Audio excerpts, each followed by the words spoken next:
கண்ணியத்திற்குரிய எல்லாம் வல்ல அல்லாஹுவின் நல்லடியார்களே, ஒரு சில தினங்கள் கழித்து வரக்கூடிய ஏப்ரல் 1ஆம் நாள் இதை உலக முட்டாள்கள் தினம் என்று பெயர் வைத்திருக்கிறார்கள். ஒவ்வொரு தினம் என்று சொல்வார்கள். அன்னையர் தினம், குழந்தைகளுக்கான தினம், ஆசிரியர் தினம், இப்படி முட்டாள்கள் தினம் என்று ஒரு பெயர் வைத்து சொல்லியிருக்கிறார்கள். வரலாற்றில் தேடி பார்த்தால் முட்டாள்கள் தினம் என்பதற்கான பின்னணி எதுவுமே இல்லை. இதுதான் உண்மை. அப்ப எதற்காக இதற்கு பெயர் இடப்பட்டது அப்படின்னு பார்த்தா, சரி, இதற்கு சப்போஸ் இந்த பெயரை வைத்திருக்கலாம், வைத்திருக்க கூடும் அப்படின்னு ஒரு செய்தியை சொல்றதா இருந்தாலும் கூட, ஆரம்ப காலத்துல பிரான்ஸ் போன்ற நாடுகள்ல எல்லாம் ஏப்ரல் 1ஆம் தேதி தான் அந்த புத்தாண்டை கொண்டாடுவார்கள். அதற்கு பிறகு அந்த ஏப்ரல் 1ங்கிறது அங்க இருக்கக்கூடிய போப் ஆண்டவர்கள்லாம், கிறிஸ்துவ பாதிரிமார்கள், அந்த ஆயர்கள் என்ன செய்யறாங்க, ஜனவரி 1 என்று மாற்றி விடுகிறார்கள். அதை இந்தியா போன்ற பல நாடுகளும் ஏற்றுக்கொண்டு விட்டது. அப்ப ஜனவரி 1 புத்தாண்டு நாங்க அறிமுகப்படுத்தி எல்லாம் செஞ்சுக்கிட்டு இருக்கும்போது, லூசு பயலா இருக்கிற ஏப்ரல் 1 போய் இன்னும் புத்தாண்டா செஞ்சுக்கிட்டு இருக்கிற என்று அதை திட்ட ஆரம்பித்தார்கள். அதற்கு பிறகு புத்தாண்டு அந்த ஏப்ரல் 1 எவனெல்லாம் கொண்டாடுறானே அவனெல்லாம் முட்டாள்னு சொல்லிட்டாங்க. அப்ப இதற்காக கூட அதை முட்டாள்கள் தினம் என்று சொல்லி இருக்க கூடும், இப்படிதான் சொல்றாங்க. ஆனா இன்றைக்கு இந்த ஏப்ரல் 1 எப்படி வைத்து விட்டார்கள், அன்னைக்கு எவனையாவது முட்டாளாக்கணும் என்று இதை சர்வசாதாரணமாக படிக்கக்கூடிய இடத்துல மாணவ பருவத்தில் உள்ளவர்கள், கல்லூரி படிப்பை படிக்கக்கூடியவர்கள், வேலையில் ஈடுபடக்கூடியவர்கள், இது போன்ற அந்த பருவத்தை சார்ந்தவர்கள் எதையாவது சொல்லி ஒருத்தனை ஏமாத்தணும், ஒருத்தனை கிறுக்கனாக்கணும் இன்னைக்கு அப்படின்னு நினைத்து கொண்டு இன்றைக்கு மறுமையில் மிகப்பெரிய முட்டாள்களாக போகக்கூடிய வகையில பல பாவங்களை செய்து விடுகிறார்கள்.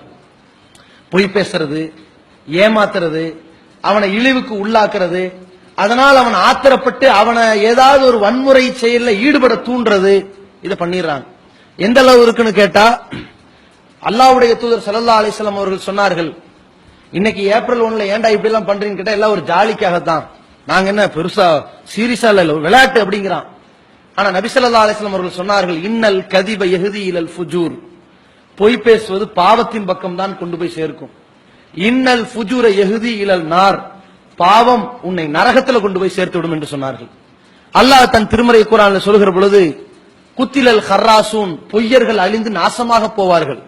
இன்ன லானத்துல்லாஹி அலல் காதிபின், பொய்யர்கள் மீது அல்லாஹ்வுடைய அழிவு உண்டாகட்டும் என்று சொல்கிறான்.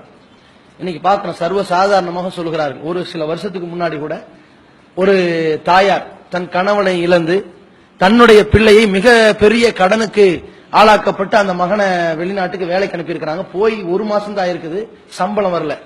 அந்த நிற்கதியில தன்னுடைய வாழ்க்கையை எதிர்பார்த்திருக்கிற நேரத்தில் அந்த தாயார்கிட்ட அந்த ஏப்ரல் நேரம் ஒருத்தன் சொல்லியிருக்கிறான், உங்க மகன் 1 வேல ரிட்டர்ன் பண்ணிட்டாங்களாம், வேலை ரிஜெக்ட் ஆகி போயிருச்சு, சம்பளம் எல்லாம் இல்லையா, உங்க மகனை 1 வேல ரிட்டர்ன் பண்ணிட்டாங்க. அதை கேட்டு அந்த அம்மா என்ன பண்றாங்க, மனசு உடைஞ்சு பிரஷர் ஹை ஆகி போய் ரொம்ப தாக்கு பிடிக்க முடியாம பிறகு இறந்து போனார்கள். இவனுடைய ஏப்ரல் ஃபூல் என்பது விளையாட்டா போய் கடைசியில விபரீதமா போயிருச்சு.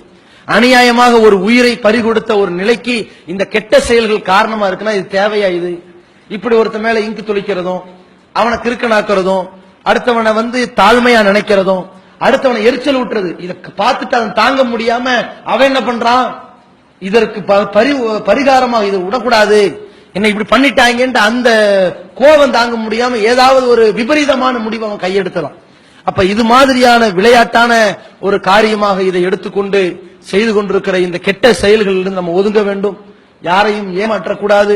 நபிகள் நாயகம் ஸல்லல்லாஹு அலைஹி வஸல்லம் அவர்கள் சொன்னார்கள், மன் கஸ்ஸ ஃபலைஸ மின்னா, எவன் ஏமாற்றுகிறானோ மோசடி பண்றானோ அவர்கள் என்னை சேர்ந்தவர்களே கிடையாது என்று சொன்னார்கள். ஒரு உத்தம நபியை முன்மாதிரியாக எடுத்துக்கொண்ட ஒரு முஸ்லிம், ஒரு சிறந்த வாழ்க்கை வழிமுறையை, இஸ்லாமிய வாழ்க்கை வழிமுறையை பெற்றுக் கொண்டிருக்கிற ஒரு இஸ்லாமியன் இது போன்ற இழிவான செயல்களில் ஈடுபடக்கூடிய கூடாது. நான் ஒரு முஸ்லிம், எனவே இந்த முட்டாள்கள் தினமாக இதை யாரையும் நான் முட்டாளாக்க மாட்டேன் என்று ஒவ்வொருவரும் நடந்து கொள்ள வேண்டும். யாரும் நம் மூலமாக பாதிக்கப்படக்கூடாது. ஒரு சிறந்த முஸ்லிமை பற்றி ரசூலுல்லாஹி ஸல்லல்லாஹு அலைஹி சொன்னாங்க, அல் முஸ்லிமு மன் சலிமன் நாஸ் மின் லிசானிஹி வ யதிஹி. ஒரு சிறந்த முஸ்லிம் யார் என்றால், தன்னுடைய நாவினாலும் தன் கரத்தினாலும் எல்லா மனிதர்களுக்கும் பாதுகாப்பு வழங்க வேண்டுமே தவிர தீங்கிழைத்து விடக்கூடாது. தீங்கிழைக்காமல் எந்த முஸ்லிமினுடைய நாவிலிருந்தும் கரத்தின் தீங்கிலிருந்தும் எல்லா மனிதர்களும் பாதுகாப்பு பெறுவார்களோ அவன் தான் சிறந்த முஸ்லிம்னு சொன்னாங்க. அப்படிப்பட்ட சிறந்த முஸ்லிம்களாக வாழ்ந்து மரணிப்போம். வல்ல ரஹ்மான் அதற்கு அருள் புரிவானாக. அஸ்ஸலாமு அலைக்கும் வரஹ்மத்துல்லாஹி வபரகாத்துஹு. Allah